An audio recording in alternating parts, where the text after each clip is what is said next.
Alright, we've got two positive integers and their sum is 70. And the greatest common factor between the two of them is 7. What is the greatest possible value for the difference between these two positive integers? Alright, well, let's write down what we know. We have two integers. We'll just call them x and y. And they sum to 70. Alright? We know that. And we also know that their greatest common factor is 7. So that means we can also divide both of those numbers by 7, but nothing bigger than 7. Okay, so we also know that x is divisible by 7 and y is divisible by 7. Okay, so if we divide both sides essentially by 7, then we have x over 7 plus y over 7 is equal to 10. Alright, well, let's look at some possible numbers that can add up to 10. Alright, and they've got to be integers too, because like I said before, x is divisible by 7, so that means x over 7 is an integer, and y over 7 is an integer. Okay, so let's look at, for example, 1 plus 9. Okay, that would mean that x and y are 7 and 63. Okay, and you can see that the greatest common factor between these two is 7.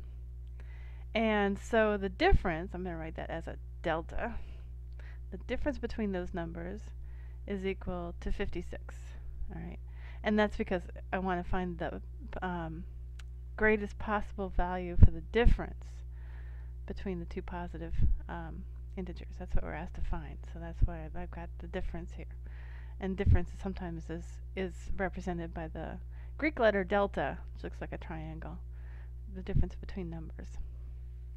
Okay, you could also look at 2 and 8.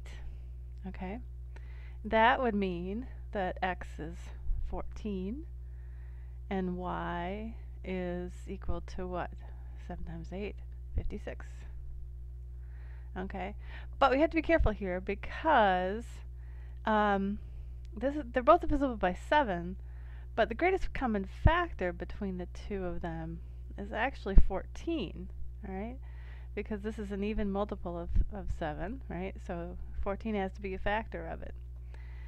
And so this one, if in this case where we had 7 and 56, the greatest common factor would not be 7. Okay, so I'm going to cross that one out. And anyway, if you look at the difference of the two, you're going to get, what, 42? Yeah, let me see. 56 minus 14 gives you 42, which is smaller than the number we had before. Anyway, and if you look at the rest of the integers that add to 7, you could have 3 plus 7, you could have 4 plus 6, you could have 5 plus 5. Okay, you could see these numbers get closer and closer together, which means the difference between the numbers gets closer and closer together. And if we were to multiply those by both of those by 7 to get what x and y are, those are also going to get closer and closer together. For example, like if in this case, 3 and 7, so we'd have an x and y of 21 and a y of 49. Okay, so so you can see that that's closer. 49 and 21 are closer together than 63 and 7. So here we get a difference of, what is it, 28. So again, that's that's smaller than the number we got before. Okay, and both of these already have common factors. Like 4 and 6 already have a common factor of 2, which means that we multiply by 7, you're going to have a greatest common factor of 14, and here we have common factor of 5. So you have a this would end up being 35 and 35, so the greatest common factor is 35, so those aren't going to work either. So long story short, the answer is 56.